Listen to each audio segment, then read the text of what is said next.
this energizing conference. You're almost to the finish line of the Summer Institute in Aging 2014 Marathon. Today we're just thinking of our day today as kind of in terms of the sports analogy, with a particular shout out to our beloved Spurs. Yay! And those, go Miami, we have a Miami fan. And the amazing U.S. World Cup team plays to get today against Germany. And a particular shout out to my favorite NFL team, the Chargers. So in keeping with our sports and fitness theme, our Thursday, as we look at our lineup for today, it's all about keeping our seniors as fit as possible as they run to their finish line, right? If you look kind of at the countdown here, keeping their hearing as functional as possible, minimizing frailty, maximizing vigor in the older years,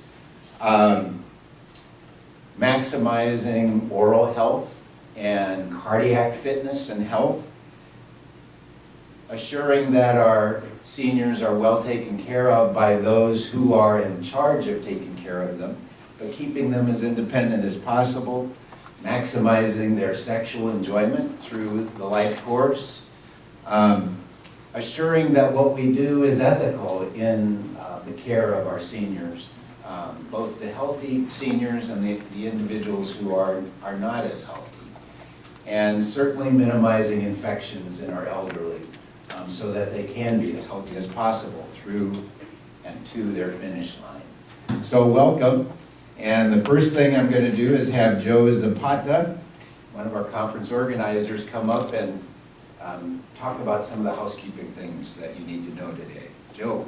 Thank you, sir. Please remain seated, please. Okay, again, I'm Joe Zapata, University of Texas Health Science Center, and I'll be taking care of most of your CE needs, so if you need any answers taken care of, I'll at the very least point you in the right direction. Today we're going to have social worker CEs, medical, nursing, among others. And again, just some real quick housekeeping rules. If you're new to the VA, bathrooms are located outside the door to the left. Take your first left, and the restrooms will be on your left. We're going to have a break every couple of hours or so, and we're going to have lunch around noon. The coffee is brewing, so give it a couple of minutes. Of course, you have make sure you guys signed in today, and you turned in all your paperwork needed to minimize the complications that you may or may not incur when you were trying to apply for your CEUs today. If you guys have any questions pertaining to CEUs, again, I'll be up and around all over the place, and if you have any questions referring to anything to do with the conference or any of our other conferences coming up in the past or coming in the future or that have occurred in the past and you have attended, go ahead and come up to me, don't be shy, and I'll help you out in any way possible. Well, let's get started. Our first speaker is, again, Dr. Robert Novak. We'll be talking about the aging year, assessment, treatment of hearing loss in the elderly. So a big round of applause, please.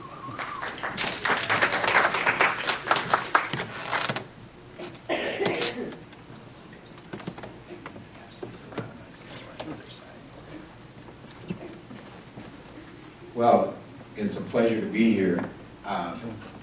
And I am an audiologist. An audiologist is a non-medical, all things hearing specialist. And I practice both here in the VA, I'm in the Geriatric Research Education and Clinical Center at the GREC, as well as the Audiology Service, in my particular area is Data Point, as well as the University of Texas Health Science Center here in San Antonio in their Department of ENT.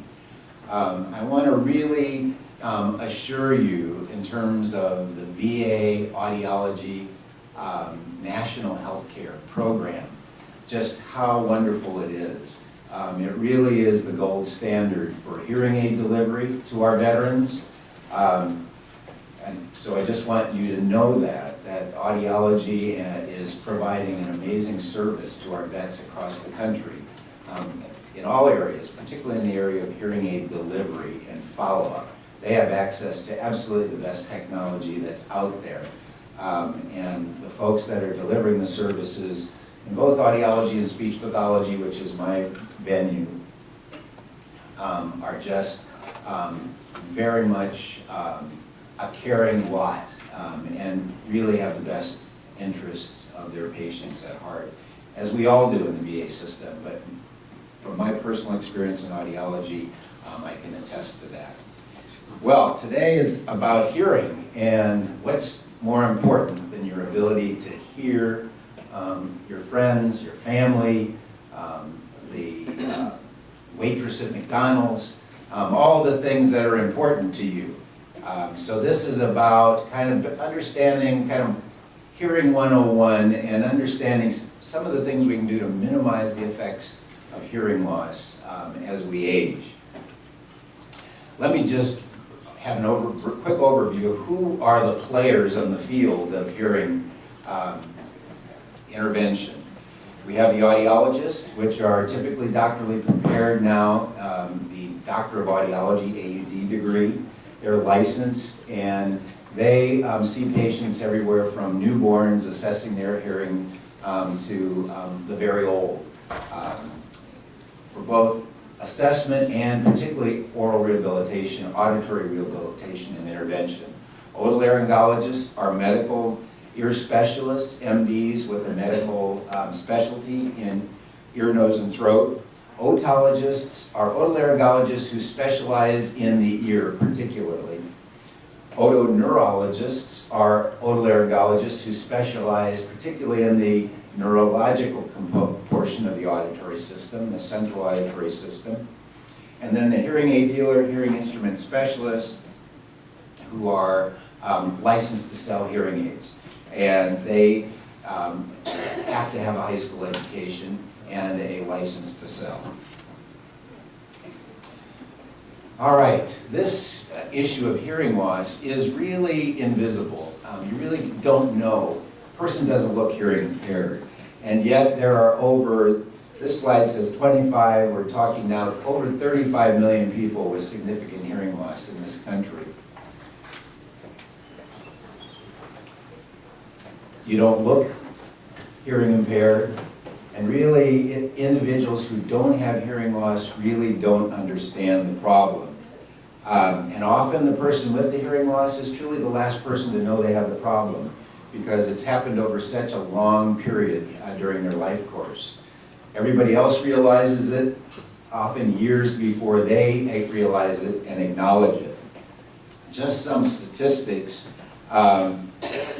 40 to 50% of people 75 or older have hearing loss. 30 to 35%, 65 and older have hearing loss. In our VA population, hearing loss and tinnitus are the most common military service-related disabilities. But not all old ears are necessarily bad ears. We certainly do see individuals making it to the finish line with very good hearing, which is not typical, but it is possible. Important things to know about hearing loss. It's caused by various disorders in your auditory system, the outer, the middle, and the inner ear that we'll talk about today, the peripheral auditory system, and then the brain, the central auditory system. Things can go wrong in all of those parts of this intricately and just sophisticated sensory system. Hearing difficulty or hard of hearing is how we talk about individuals with hearing loss. Hearing impaired we try not to talk about, because folks with hearing loss aren't impaired. They just can't hear well. Hearing problem or hearing handicap is how the individual internalizes their hearing loss. How do they perceive the effects of their hearing loss? Do they think of it as a problem, a handicap, or no big deal? Or really don't acknowledge it at all? Presbycusis is a term that we use to talk about hearing with aging. And we think of it as a normal part of the aging process. In terms of every decade you live, you have the potential of losing hearing in the process. Just particularly in our society that's so noisy, stressful, often our diets are poor, we smoke, we do all the things that kind of reduce cardiovascular fitness that affects our auditory system as well as all of our other systems. So in our society, yes, decades of living reduces hearing, but in some societies, there was a study back in the 60s of the Maban tribe in the Sudan, and the seniors in that population at that time had hearing very similar to our youngers in our population. But they were in a very noise-free, fairly stress-free environment at that time. Symptoms of presbycusis: speech of others seems mumbled. Say, everybody mumbles. They don't teach kids to talk clearly like they used to. High-pitched sounds such as the S and the TH are difficult to hear. Male voices are easier to hear than female voices and children's voices, and certain sounds may seem overly annoying, which is the symptom of recruitment. It's a symptom of a damaged sensory system where threshold for sound is raised, but tolerance for sound is reduced. It's kind of like when you have a damaged skin sensory system due to sunburn. It may take a little more pressure to feel somebody's touching you, but very quickly it's painful. And similar sort of thing in the auditory system.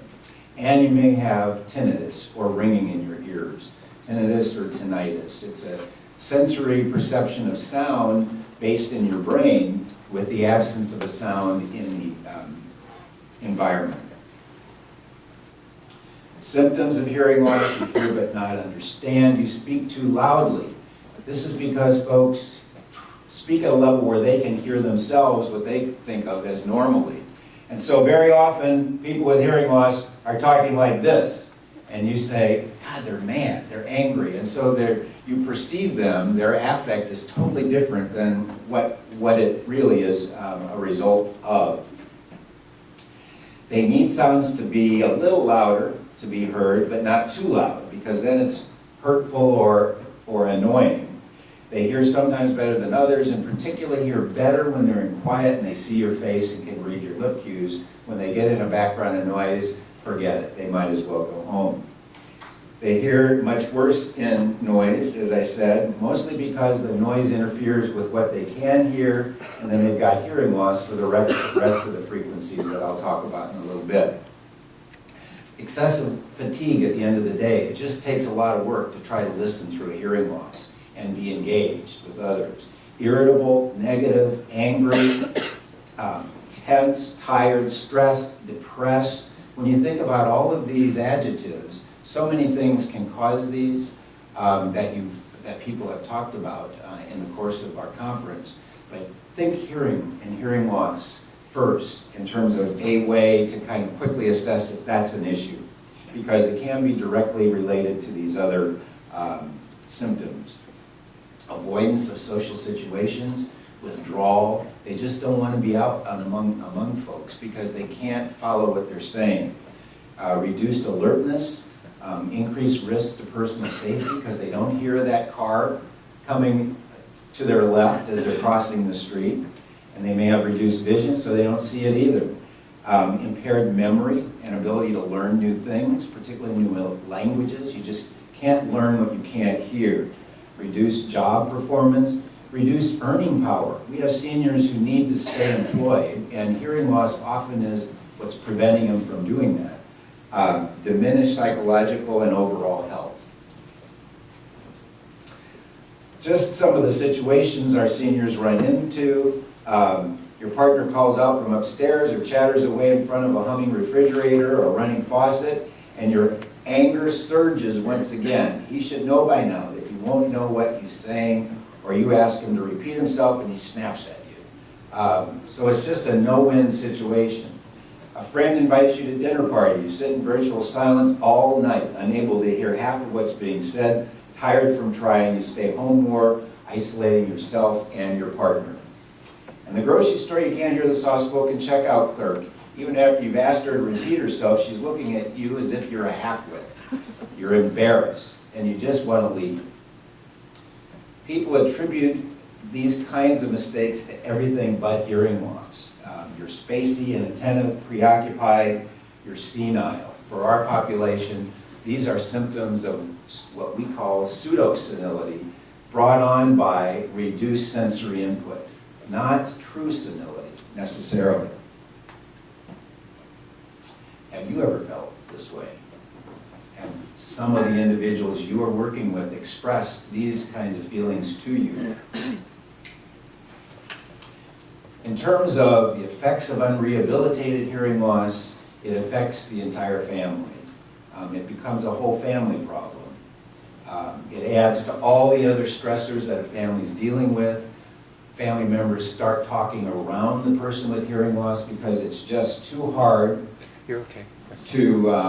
It's too hard to communicate with them, and so you start to ignore them. So they're not necessarily brought into their decision-making processes like they need to be, and to feel independent and a competent member of the family. Choice to rehabilitate your hearing loss becomes a question of where it fits into your life priorities and stressors.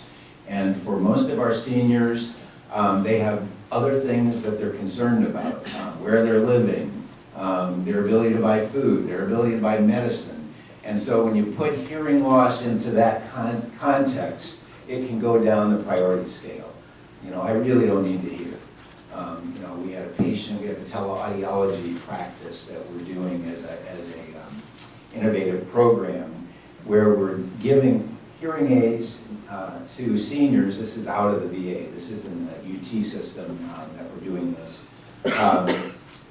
Who are identified in the community as having hearing loss but can't afford hearing aids, and there's no other way for them to get them. So we're providing hearing aids to them free through a teleaudiology mode of service delivery, and had an individual who was 76 years old with significant hearing loss. I'm going to demonstrate the kind of hearing loss she has. Never had a hearing aid because she could never afford it, and really came to, because she had such a positive life outlook, just said it's not important. You know, I do all these other things, and my ability to hear is just not as important, which really wasn't true, ultimately, when she got her hearing aids. What's our goal? It's to build a bridge, help our patients build a bridge between recognition of their hearing loss and acceptance of it and taking responsibility for it, in terms of wanting to participate in rehabilitative interventions. It's really up to the patient for them to make a change in how they're perceiving what's their hearing loss and what they want to do about it. Our goal is prevention, certainly, and we'll talk about that a little bit, but certainly intervention and effective intervention for seniors with hearing loss, but it has to be their choice. So, first steps, admitting to yourself you have a problem, and to others. Hey, you need to look at me. I need to see your lips because I just can't hear what you're saying as well. Why is hearing loss hard to admit? What are some of the reasons you think hearing loss is difficult for folks to acknowledge? Yes? It may be insidious that they're not really aware of it as it gradually occurs. So insidious, they're not aware of it, truly. Honestly, truly, they don't know they have a hearing problem. But to admit something is wrong. To admit something is wrong is a weakness, so they just don't want to do that. They're putting it off.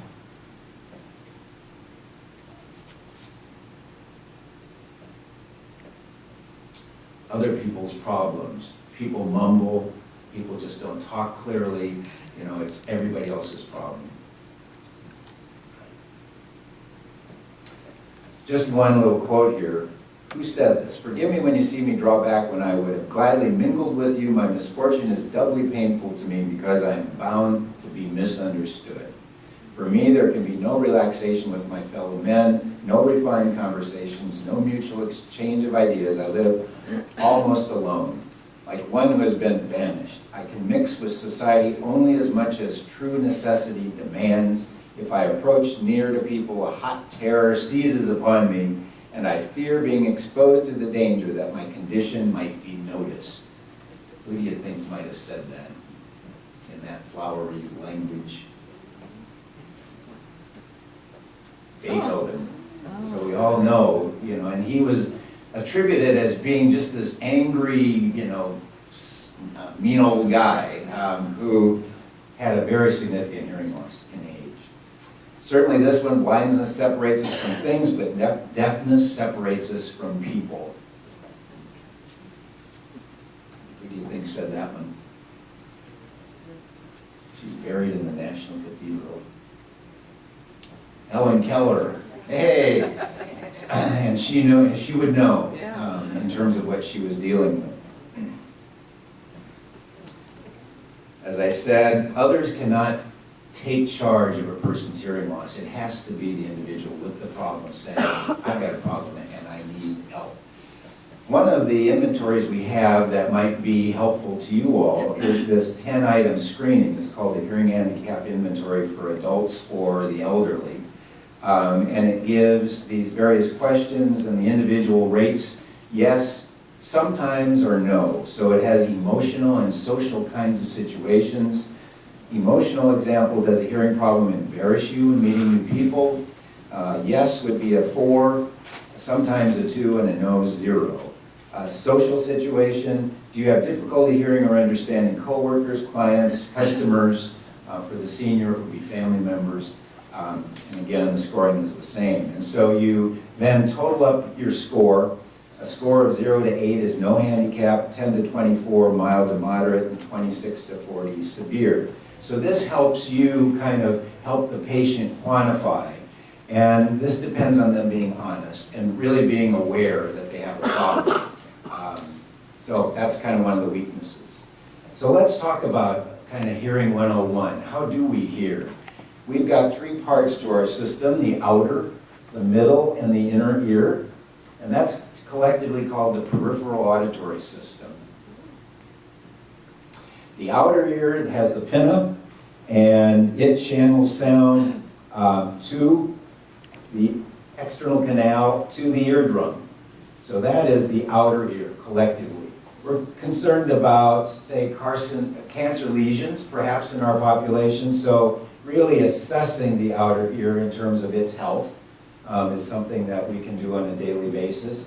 Here, wax, that's our biggest culprit. And cerumen glands are located in the cartilage portion of this, and seniors seem to have an excess growth of both hair and wax.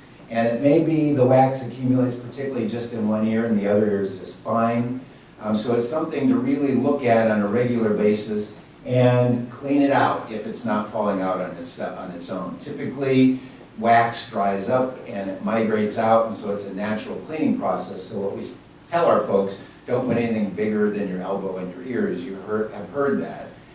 Because you really don't need to use Q-tips or other cleaning devices in that ear because it's usually taking care of itself.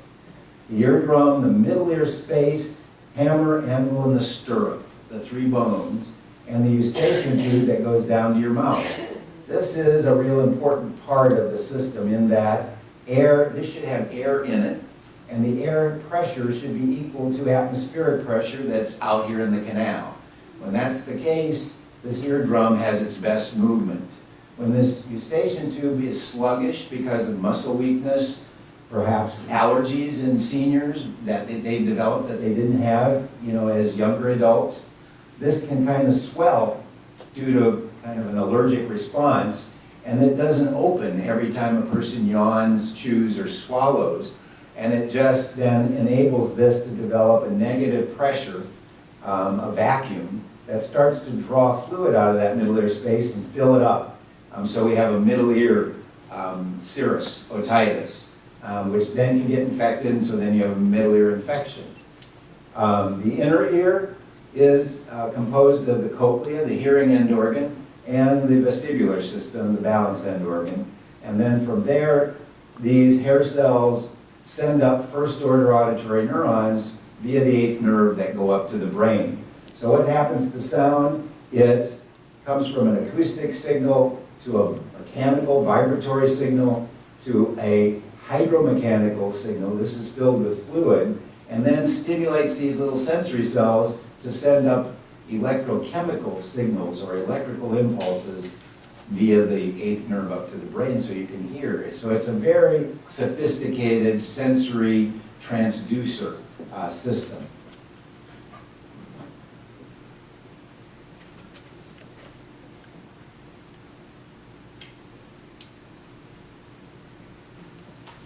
And the middle ear, as I said, the eustachian tube is a critical part of the health of that middle ear system. And so we in audiology can measure what the pressure is in that middle ear and determine if that's abnormal and if there seems to be a middle ear mechanical problem. The inner ear, is where all the action is. This is where the mechanical kind of vibration via this basilar membrane that's stretched out in this cochlea, with all the little hair cells located on top, where that changes a mechanical vibration to a neurological response. So this is where all the action is, and this is where most of the damage is in our seniors. For our seniors, the middle and the outer ear are typically okay, except for wax, but it's the inner ear where we have hair cell loss. And typically that's due to noise exposure in their history with our population.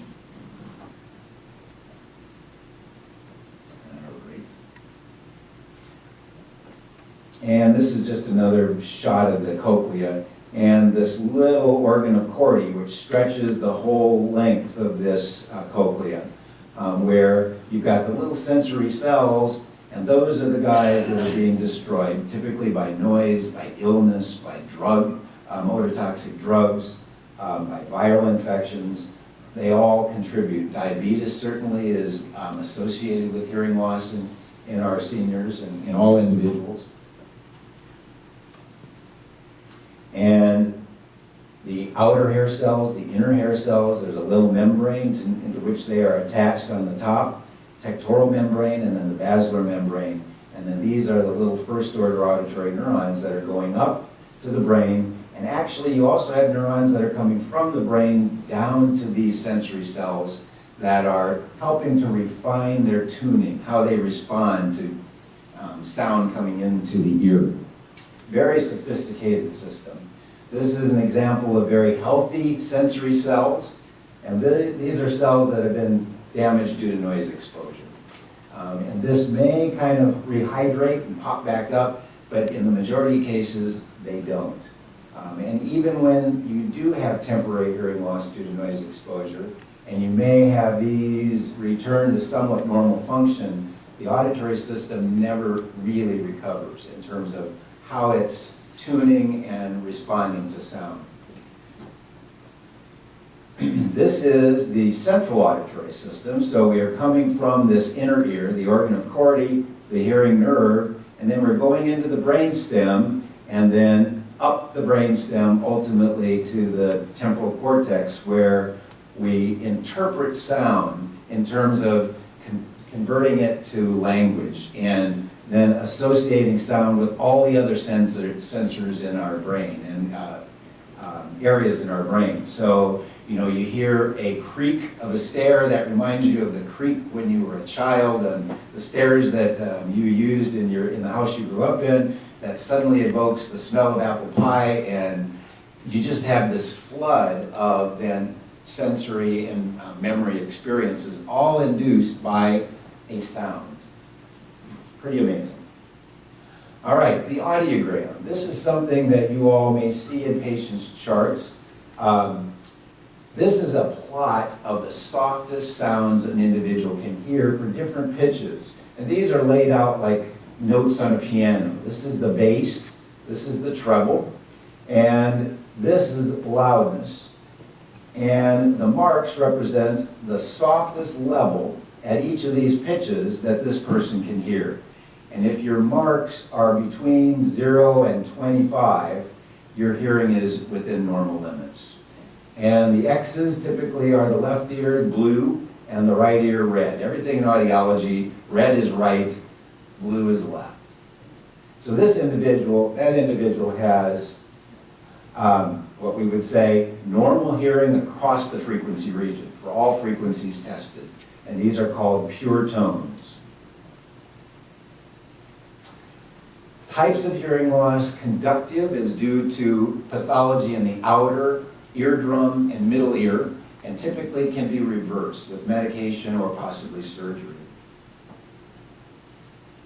And in that particular hearing loss, we test by two ways. One, by a little bone vibrator behind the person's ear that stimulates the cochlea directly, and another by earphones, which tests the outer, the middle, the inner ear.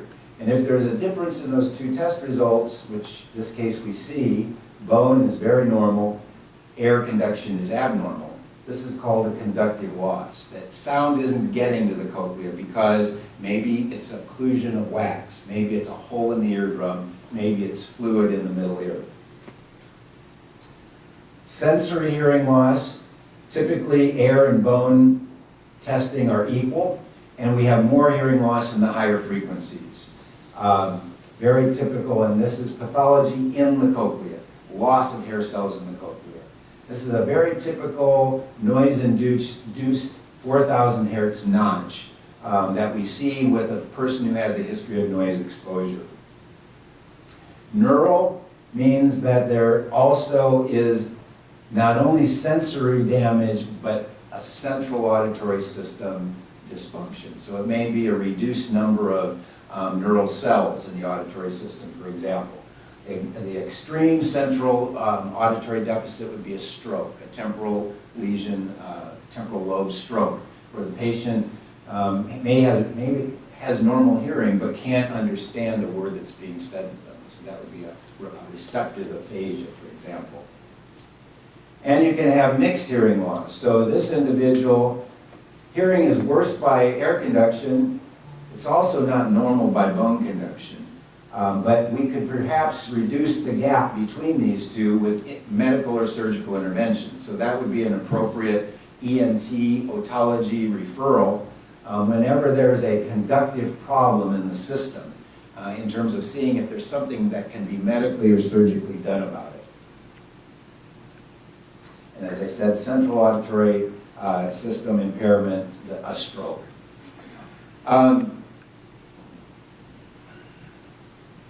The most common disorder in our seniors is sensory neural hearing loss due to damage of that inner ear and maybe some central damage.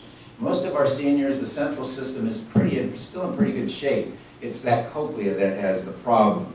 And some of the symptoms we've already talked about, complaint that they can hear but they can't understand. And if they get into a noisy situation, they might as well go home. They do much better in a quiet situation. This is an example of kind of how we classify hearing loss by degrees of loss. It's kind of arbitrary. Really, the classification should be based on how does the person perceive their hearing loss. But we artificially say, okay, you've got normal, mild, moderate, severe, and profound.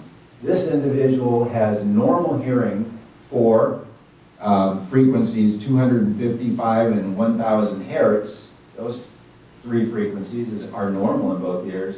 And then it precipitously kind of drops off to a severe sensory neural hearing loss at 8,000 hertz. So you can see that hearing for all frequencies is never the same. I say never.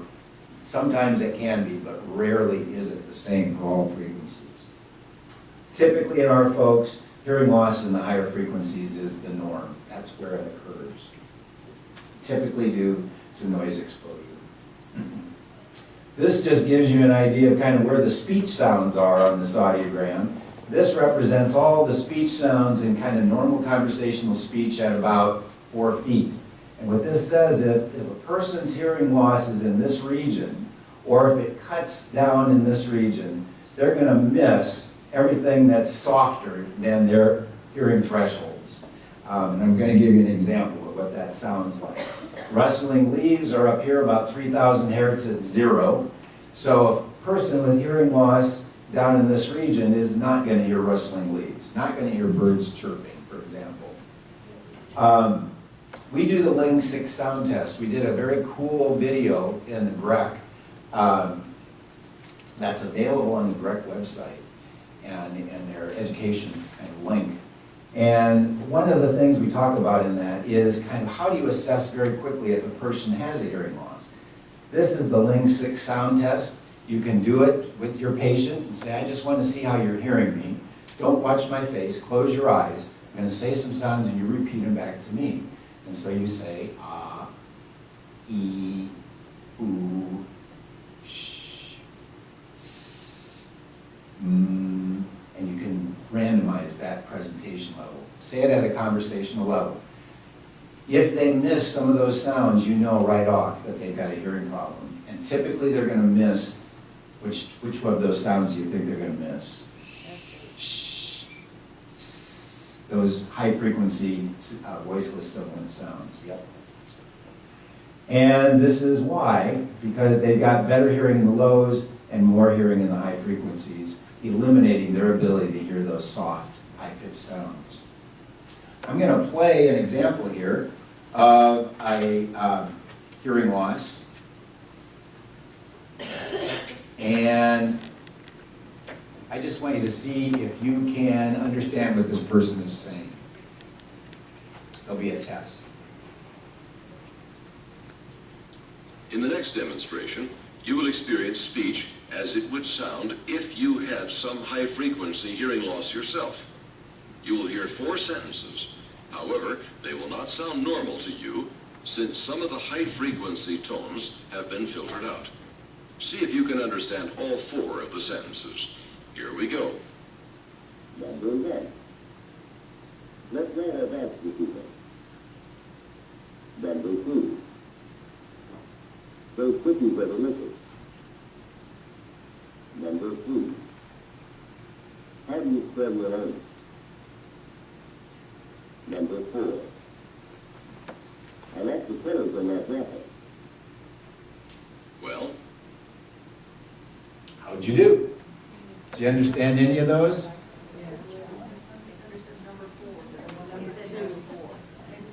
Number 2, what was number 2? I think let's ride our bikes this evening. Or those cookies are delicious were one of the sentences. Or I like the colors in that jacket, I think were the last one. But you can see this really brings home to you when your patient says, I hear you, but I don't understand you. Everything is mumbled. That's what they're hearing. That is what they're hearing. And what we're trying to do with hearing aids is to give them clarity of speech.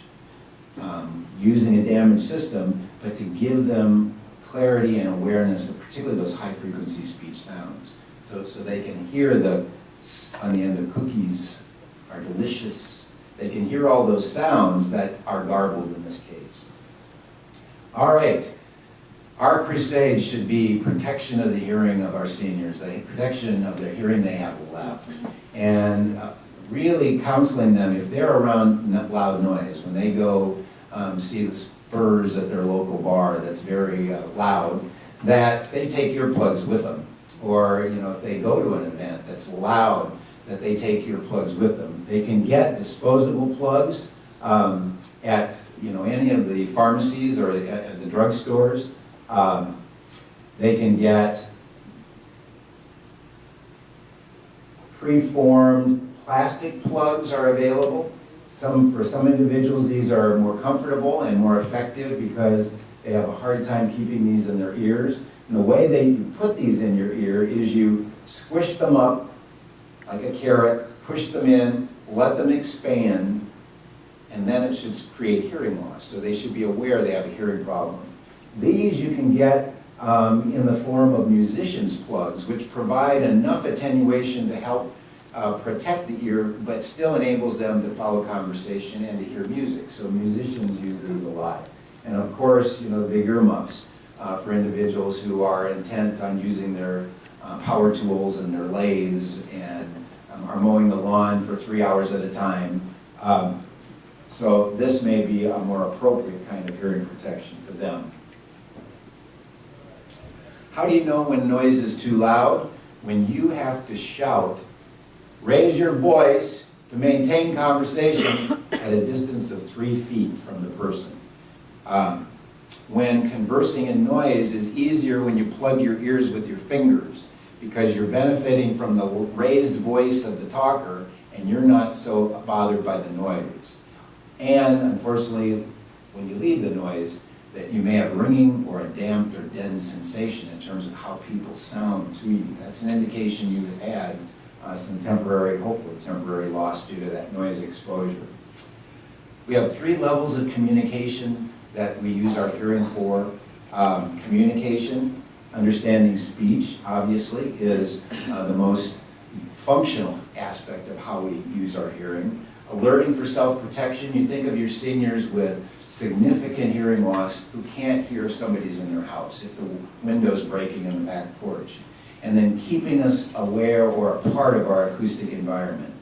Just being aware that things are going on around us. When we see, somebody walking at the back, we know, we can hear something's going on. They shut the door, we hear a door. We may not care about all of that, but it keeps us a part of the environment. Communication is the first to go in terms of how we use our hearing. And keeping us a part of our environment is more a function of that very low frequency hearing in the bass part of the audiogram.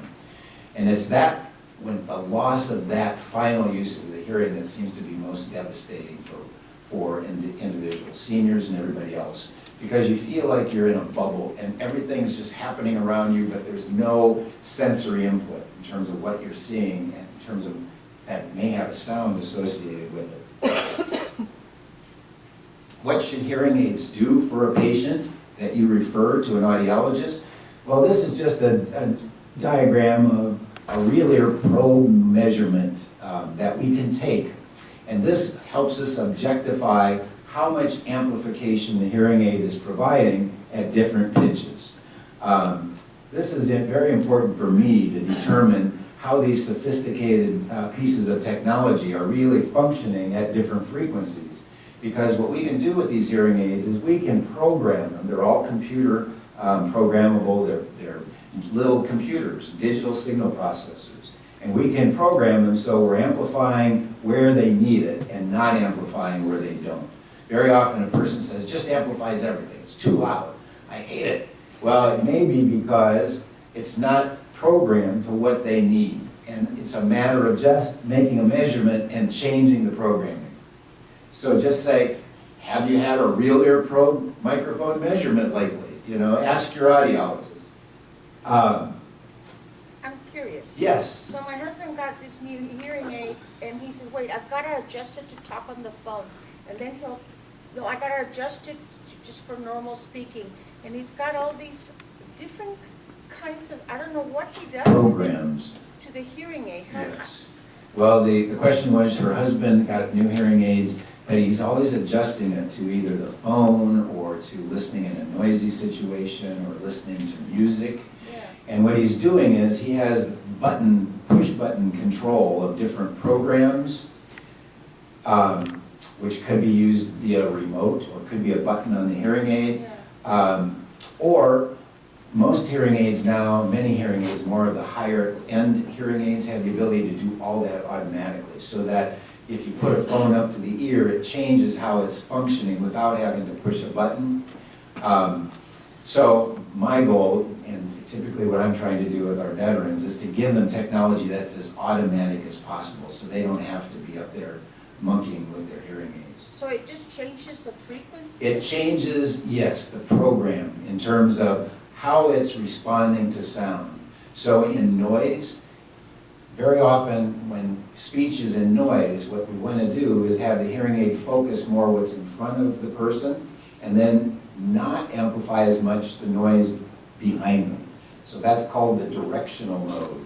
And hearing aids can do scene analysis automatically. They're always doing that. And they're saying, hey, this is speech and noise. I'm going to go into the directional mode. Or the patient can say, I'm going to change my hearing aid to program 2, my noise program, and that's going to help me cut out the noise behind me. Does that help? Yeah. All right, different types of hearing aids. receiver in the ear canal, or mini BTEs. These are some of the most popular aids today. And I've got one that I've got here, and they look like this. And they're just these little guys that, where the hearing aid goes on top of the ear, and you have a little plastic tube that goes into a little bud into the ear canal. And these are wonderful because they are appropriate for the majority of our seniors with hearing loss, and they don't have the problem of the patient saying, I just hear myself too much. I feel plugged up. And we can program these aids to whatever their hearing loss is, in terms of once we finally get the aid, making it appropriate for the individual. There are all kinds of custom products, all in the ear kinds of hearing aids. I tend to shy away from these for seniors because all the electronics then are in the wax, in the sweat of the ear canal. These kinds of aids, you can keep the electronics on top of the ear, and you're only delivering an acoustic signal into the waxy, damp environment of the ear canal. So we have a lot more follow-up problems with these. These, I think, are even less visible. So, the vanity of our folks, they say, I want something invisible. Well, these, I think, are often more visible than these. And then other hearing aids, some of these hearing aids can talk to devices using Bluetooth technology. Yes, a question in the back. Yeah, I found out before the ones you said you don't like that much. Yep. If I'm right, adjustment like this, right? Yeah, these have can have a volume control where you just kind of. So when you get the seniors with dementia, Yes. there's a problem. Yeah, these are a problem for seniors. They're too small, the batteries are tiny. They can't see if there's wax in the receiver opening, which is a typical problem. They say their hearing aid doesn't work, it's because it's plugged up with wax.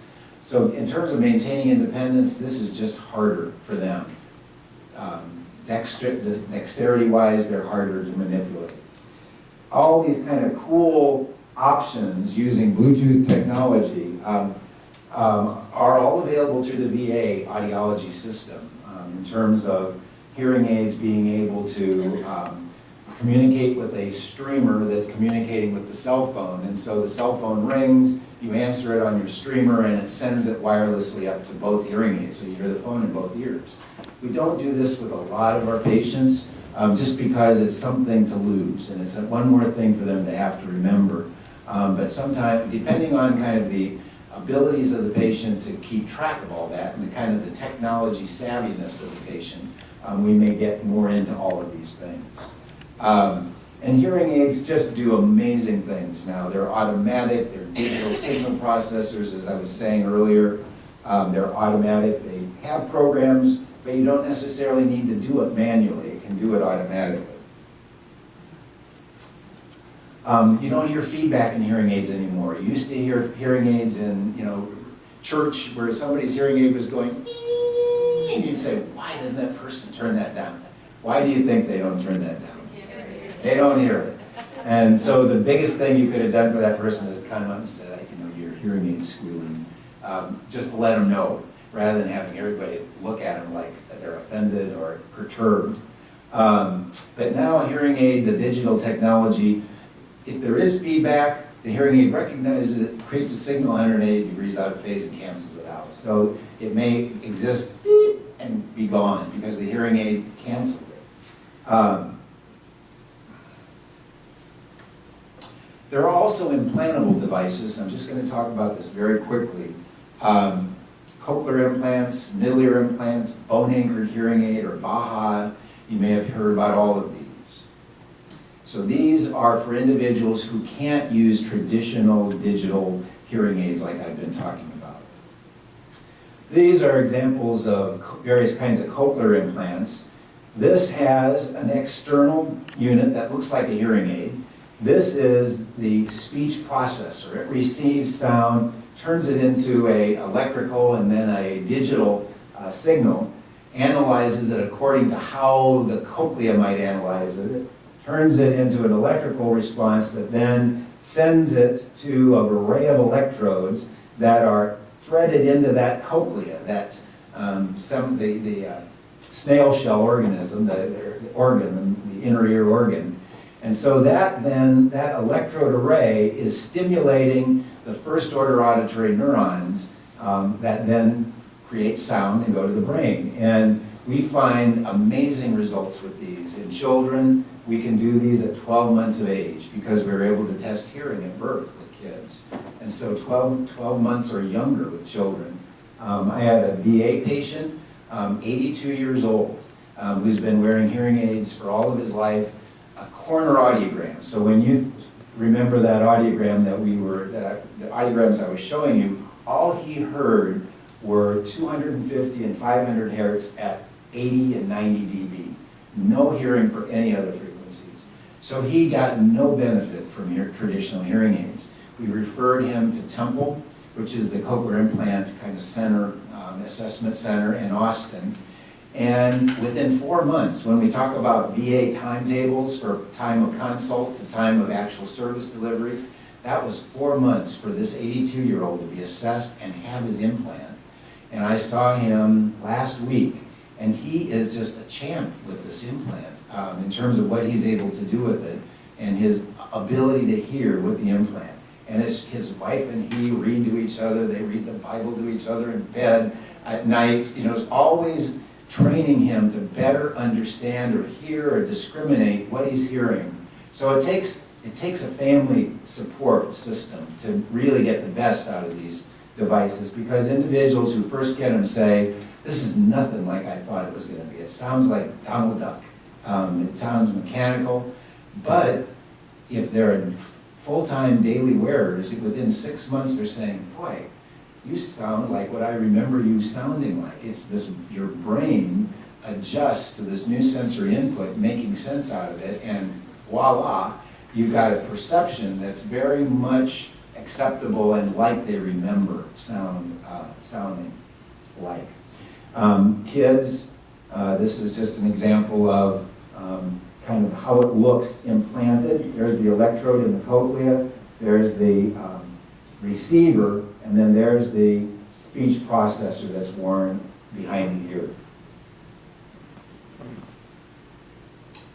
And there are various indications that we look at for candidacy, but these are being relaxed more and more in terms of the ability to use both a hearing aid and a cochlear implant. Cochlear implant to really stimulate those high frequencies that you don't have anymore, and the hearing aid to stimulate the low frequencies that you still do have, all in the same ear, which is not something we could have done 3 years ago. So the technology continually is being refined.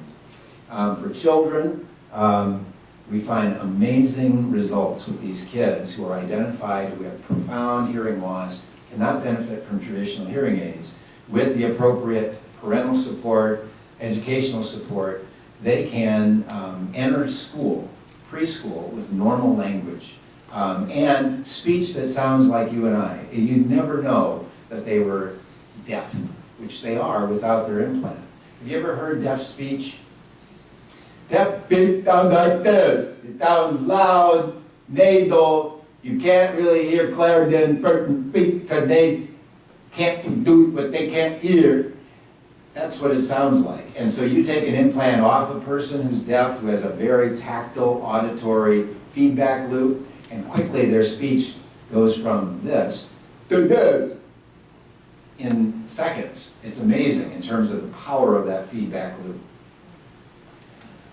This is just an interesting, it's called the Esteem, and it uses the eardrum as the microphone. It's an implantable speech processor. It's got an implantable battery, and so it's then causing amplified vibration to the incus and the stapes, and using the eardrum as the microphone. So it's totally implantable, so you can't see anything on this individual. It's very expensive, and if you were to say, is this better than a traditional hearing aid, I'd say no, it isn't.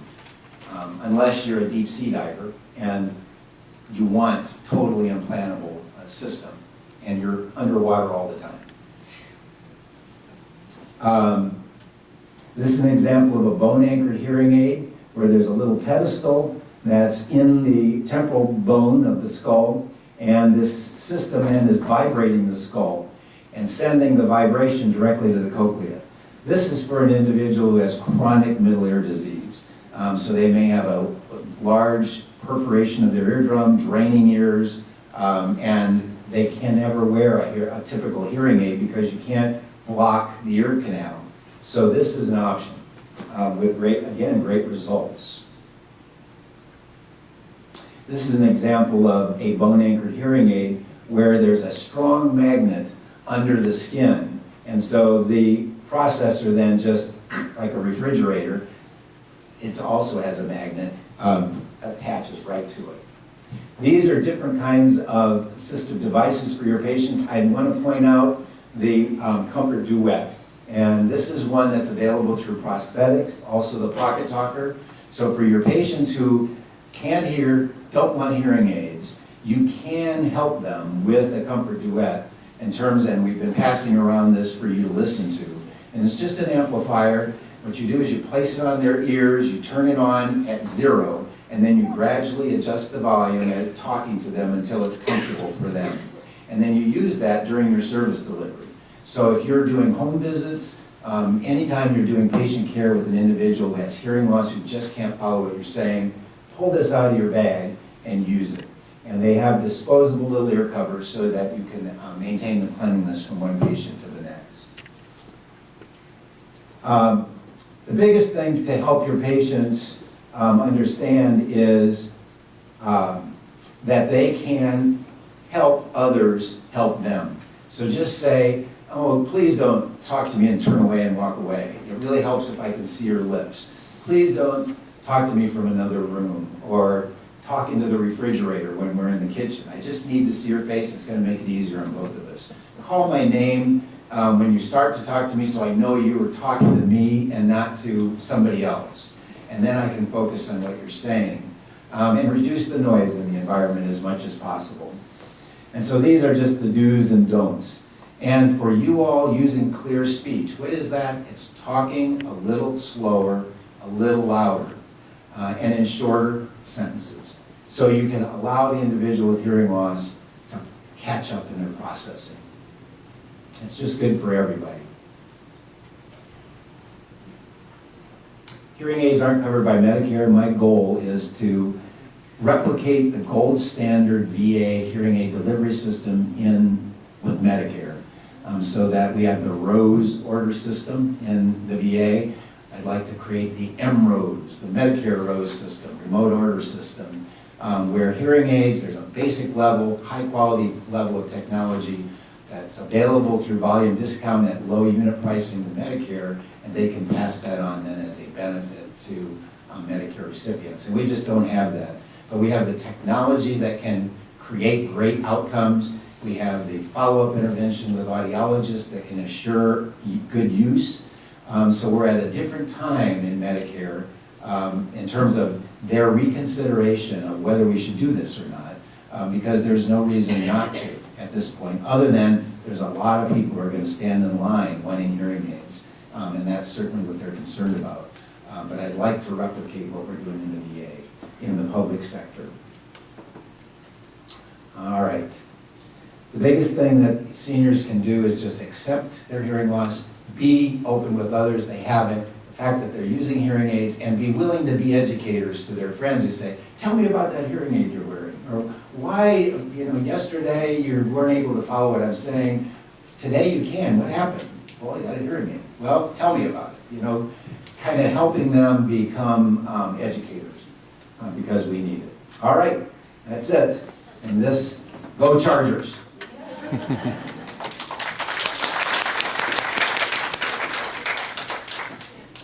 Any questions?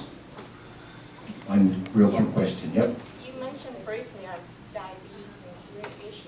Yes. Can you elaborate just a little? Yes, diabetes and hearing issues, we do see that individuals with long-term diabetes are more likely to possibly have hearing loss, sensory neural hearing loss, typically related to reduced blood supply to the cochlea, we think, in terms of the reduced peripheral vascular system affects the inner ear as well. All right, yes, one more. Yes, let's say somebody has a moderate to profound, maybe 60 decibel type of hearing loss, that they obtained as a younger child from chronic ear infections. What type of surgical interventions can they have if they're a good candidate for surgery without doing like maybe a cochlear or something like that? And is there a period of time where they can wait too long before the surgery? Oh, wow.